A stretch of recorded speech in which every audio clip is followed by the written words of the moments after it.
Hello welcome friends. तो दोस्तों आज है 1 सितंबर 2021 और आज एग्ज़ाम हुआ है LNMU BA part third English honours paper 5 का। और दोस्तों आज मैं बहुत खुश हूँ। क्यों?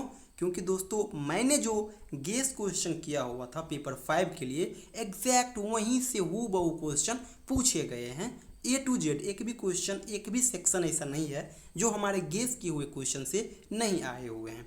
तो सबसे पहले मैं आपको वो प्रश्न दिखला देता हूँ जो आज पूछा गया है, उसके बाद मैं आपको दिखलाऊंगा जो मैं गेस करा था वहाँ से एग्जैक्ट क्वेश्चन पूछे गए हैं। और दोस्तों यहाँ पे कुछ प्रश्न जो है ना, वैसे तो सारा प्रश्न मैं जो गेस करा था वहाँ से मिल गया है, लेकिन कुछ वैसे क्वेश्चन को भी अब पिकअप कर रहे हैं LNMU जो कभी नहीं पूछा गया है लेकिन सिलेबस में इंक्लूडेड है। और ये चीज़ पेपर 5 में आज भी देखा गया है और 2 दिन पहले जो एग्ज़ाम हुआ था पेपर 1 का पार्ट 1 का इंग्लिश ऑनर्स का वहाँ पे भी देखा गया था। तो चलिए, तो इसलिए आप लोग अलर्ट रहना। वैसे मैं जो गेस करा हूँ इसके अलावा पेपर 6 पेपर 7 पेपर 8 तो इन तीनों को आप देख लेना कि क्वेश्चन यहीं से आएंगे, कंफर्म आएंगे, वैसी बात नहीं है। मैं वही क्वेश्चन देता हूँ जो आता है और गेस काम भी करता है और आप देख भी रहे हो, तो उसी पे फोकस करना। और इन तीनों वीडियो का लिंक इस वीडियो के डिस्क्रिप्शन में आपको मिल जाएगा। तो दोस्तों देखिए, पहला प्रश्न आया हुआ था विक्टोरियन क्रिटिसिज्म और कल्चरल मटेरियलिज्म से, इस दोनों में से किन्हीं एक का जवाब देना था।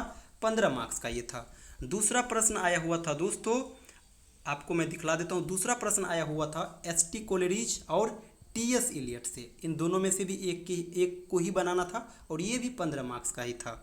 तीसरा प्रश्न दोस्तों, T.S. इलियट का जो एस्से है ट्रेडिशन एंड इंडिविजुअल टैलेंट, यहाँ से लिया गया है और इसके जो और करके दिए हुए हैं ना, ये भी ट्रेडिशन एंड इंडिविजुअल टैलेंट का ही क्वेश्चन है, क्योंकि गौर से सुनिएगा आप। What according to T.S. Eliot are the major function of a critic. तो T.S. इलियट दो ही चीज़ कहे हैं कि आप पुराने ज़माने की चीज़ों को पढ़ो, पुराने हमारे एंसेस्टर्स जो राइटर थे इनके जो लिखे हुए चीज़ हैं उनको पढ़िए, और इंडिविजुअल टैलेंट यानी अपने खुद के टैलेंट के बल पे कुछ नया करने का कोशिश करिए। यानी यही दो चीज़ इसके अकॉर्डिंग है, तो यही यहाँ पे भी होगा।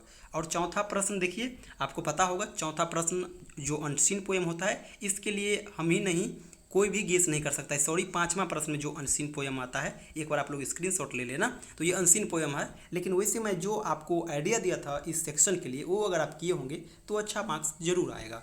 और देखिए, एक्सप्लेनेशन का जो क्वेश्चन आया हुआ है चौथा नंबर में, जिसमें से 4 आपके पास एक्सप्लेनेशन का क्वेश्चन है, आप लोग देख रहे हैं। और इस 4 में से हमें केवल 2 को ही बनाना होता है और सारे 7 मार्क्स करके होते हैं, यानी 15 मार्क्स करके। और मैं आपको बताया था कि अगर किसी भी लाइन में आपको पोएट्री दिख जाए, सिविलाइजेशन दिख जाए, एंशियंट दिख जाए, ट्रेडिशन एंड इंडिविजुअल दिख जाए, तो इसके लिए आपको मैं कुछ कॉन्सेप्ट दिया था कि अगर ये पॉइंट्स अगर आपको मिल जाए तो आप पता कर लोगे कि ये जो है ना इस टॉपिक से लिया गया है और ये लाइन इस टॉपिक से लिया गया है। और जब ये दो चीज़ आप फाइंड आउट कर लेते हो तब तो आसान हो जाता है आंसर लिखना। तो ये भी हमारे गिफ्ट से ही आया हुआ है।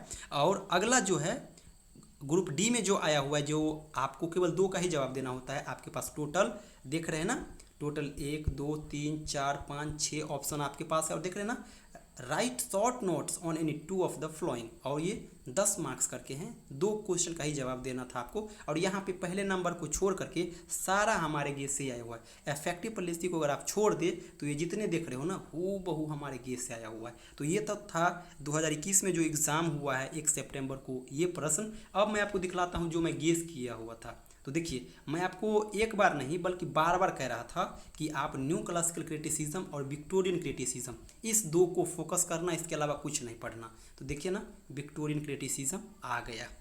इसी प्रकार से मैं आपको बताया था कि एस.टी. कोलेरिज और डॉक्टर जॉनसन इस दोनों को ढंग से प्रिपेयर कर लेना है, लेकिन T.S. इलियट को करना समझिए बाध्यता हो जाता है। क्यों? क्योंकि पेपर 6 के लिए मोस्ट इंपोर्टेंट हो जाता है, यानी कि T.S. इलियट भी हम आपको बताया था। तो देखिए, एस.टी. कोलेरिज और T.S. इलियट पेपर में आया हुआ है, ग्रुप बी में आप देखे हैं।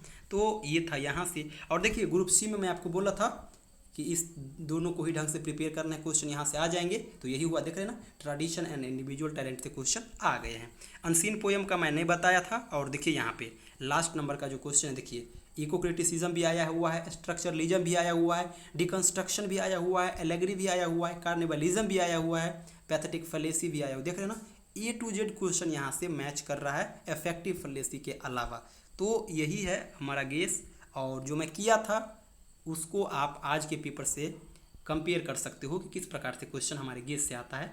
तो अगर आप LNMU इंग्लिश ऑनर्स के स्टूडेंट्स हो तो आप हमारे साथ जुड़ सकते हो आसानी से। मैं हर साल अब गेस क्वेश्चन प्रोवाइड कराऊंगा आपको और ऑनलाइन क्लास भी अब कंटिन्यू करूंगा। पार्ट 3 के लिए पहली बार मैं स्टार्ट किया हूं ऑनलाइन क्लास, अब मैं कंटिन्यू इसको करूंगा। और दोस्तों वैसे स्टूडेंट्स जो हमारे साथ जुड़े हुए हैं और जिसको मैं गेस किया था और उसको बेनिफिट हुआ है, और वो अगर आप वीडियो अगर आप देख रहे हो तो एक बार कमेंट जरूर कर देना कि रियली पूरे का पूरे मिल गया है ना, ताकि दूसरे को भी विश्वास हो जाए। और ये क्वेश्चन मैं कभी भी जो मैं गेस करता हूँ ना, एग्जाम से 2 दिन या 3 दिन पहले नहीं करता हूँ, 6 महीने पहले कर देता हूँ। जैसे देखिए अभी पार्ट 3 का एग्ज़ाम खत्म होगा और अगले सेशन के लिए मैं तुरंत आपको कुछ जैसे ही पार्ट 3 का एग्ज़ाम कंप्लीट होता है 10 दिन के अंदर में मैं आपको अगले सेशन के लिए पार्ट 3 का गेस दे दूंगा। तो ज़रूरी नहीं है कि एग्ज़ाम से कुछ दिन मैं पहले देता हूँ, मैं बहुत दिन पहले दे देता हूँ ताकि आप अच्छे से प्रिपेयर हो जाओ। तो दोस्तों अगर आप LNMU का स्टूडेंट हो, इंग्लिश ऑनर्स का स्टूडेंट हो, तो आप हमारे चैनल संपूर्ण इंग्लिश को सब्सक्राइब कर सकते हैं, हमारे साथ जुड़ सकते हैं। आसानी से आप अपने प्रिपरेशन को बेहतर कर सकते हैं। अगर आप कंपटीशन की तैयारी कर रहे हो, घर से बाहर हो, कोचिंग नहीं कर पा रहे हो, तो डरो मत, आसानी से आप हमारे साथ जुड़ो और प्रिपेयर हो जाओ अगले सेशन के लिए। थैंक यू सो मच दोस्तों।